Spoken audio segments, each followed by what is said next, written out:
Olá, seja bem-vindo aqui ao canal Fé, Salvação e Obras. No vídeo passado, nós falamos a respeito da relação que existe entre santidade e arrependimento. E hoje eu gostaria de retornar ao tema do arrependimento, visto a importância que esse tema tem para nós. E eu gostaria de fazer essa análise sob a ótica das línguas originais. Não sei se você sabe, mas a Bíblia ela foi originalmente escrita basicamente em dois idiomas. O Tanar, ou mais conhecido como Antigo Testamento, foi escrito principalmente na língua hebraica, com alguns fragmentos, algumas porções escritas em aramaico.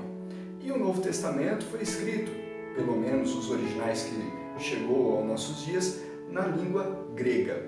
E sob a perspectiva dessas duas línguas, a língua grega e o hebraico, nós vamos analisar a respeito da palavra arrependimento. A palavra arrependimento no grego é metanoia e ela significa mudança de mente. Para nós analisarmos bem o significado dessa mudança de mente dentro do contexto de arrependimento, é necessário nós analisarmos a mente do homem natural. O homem natural, ele deseja ser reconhecido por bons atos, ele deseja ser reconhecido por sua boa fama, ou por sua boa reputação. Ninguém gostaria de ser reconhecido por ser mau, perverso. Todos querem ser reconhecidos de alguma forma como bons. O problema é que o homem natural, ele olha para as leis de Deus e acha aquilo retrógrado. Ele não concorda com as leis de Deus, ele não concorda com os mandamentos de Deus. Na cabeça dele, na mente do homem natural, ele tem suas regras, ele tem os seus valores, ele tem os seus princípios, que para ele são melhores do que essas leis que ele mal compreende. O homem natural não consegue compreender, nem entender, nem aceitar as leis de Deus. E aqui é onde mora todo o problema. Porque o apóstolo Tiago vai escrever em sua carta que todo bom dom e toda boa dádiva vem de Deus, que é o Pai das luzes. Assim, sem Deus, ou sem estar sujeito à vontade de Deus, é impossível que um homem natural faça de fato boas coisas. Mesmo quando ele faz algo reconhecidamente como bom, isso estará permeado por orgulho, egocentrismo, ou até mesmo quando ele consegue alguma fama, a sua conduta será autodestrutiva ou induzirá outros a condutas autodestrutivas. Assim, é impossível que o homem natural faça de fato boas coisas estando desligado da vontade de Deus, porque é de Deus que vem todo bom dom e toda boa dádiva. Tudo que é bom só pode vir de Deus, que é bom. Assim, é necessário que o homem natural tenha uma mudança na sua mente, na sua consciência, nas suas ideias. Ele precisa que a sua mente seja moldada conforme a vontade de Deus. Ele precisa de olhar para a lei de Deus e entender ali os valores, os princípios que ele precisa para reger a sua vida, para que ele faça de fato boas coisas. E não só isso, mas a própria consciência a respeito de si e da sua realidade depende da compreensão dos valores e dos princípios eternos.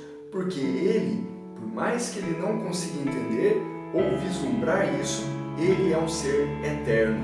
E as suas ações têm consequências eternas. Mas, analisando agora sob outra perspectiva, nós vamos aprender uma outra coisa a respeito do arrependimento.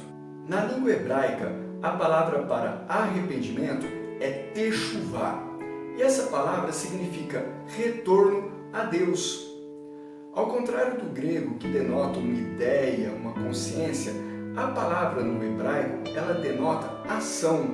Retorno a Deus implica em perseguir, em caminhar um caminho que tem um objetivo específico e claro, retornar a Deus.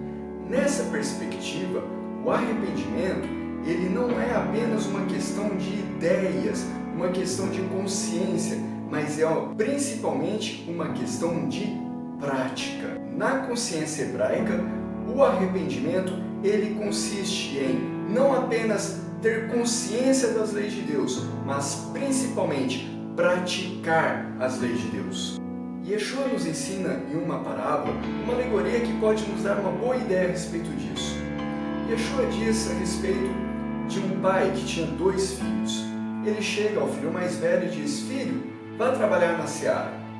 E o filho diz: "Sim, eu vou," mas não foi. Depois ele chega ao filho mais novo e diz: "Filho, vá trabalhar na minha seara." E no primeiro momento o filho diz: não quero ir, eu tenho outras coisas para fazer." Mas depois, arrependendo-se, ele foi. Perceba que a ideia de arrependimento está ligada à ação de fazer a vontade do Pai. Assim, o arrependimento, dentro das perspectivas que nos apresenta as línguas originais, ele é em um determinado ponto uma mudança de consciência, de razão, de ideias a respeito de si, a respeito de Deus e da vontade de Deus, a respeito do que é certo e do que é errado, e, num segundo passo, denota uma ação progressiva e continuada de obediência a Deus, cada vez mais próximo de Deus. Mas Yeshua ainda lança uma outra perspectiva muito interessante que dificilmente nós anelamos à questão do arrependimento. Yeshua disse: "Aquele que tem os meus mandamentos e os guarda, esse é o que me ama." É por amarmos a Yeshua e reconhecemos o valor do seu sacrifício, reconhecemos o quão alto preço ele pagou na cruz do Calvário por causa dos nossos pecados, que nós nos arrependemos e nos sujeitamos a Deus em obediência aos seus mandamentos. É impossível desvincular arrependimento de obediência aos mandamentos, de uma vida de obediência aos mandamentos, de uma vida de contínuo caminhar cada vez mais próximo do Eterno. Isso implica em dizer que nem sempre seremos perfeitos, mas há o desejo de estabelecer o alvo, há o desejo de acertar este alvo, que é a obediência aos mandamentos, aos princípios de Deus. Também desta forma vamos entender que o arrependimento, mais do que uma mudança de mente, mais do que uma simples prática, ela é expressão do nosso amor a Yeshua. Que o Eterno nos abençoe.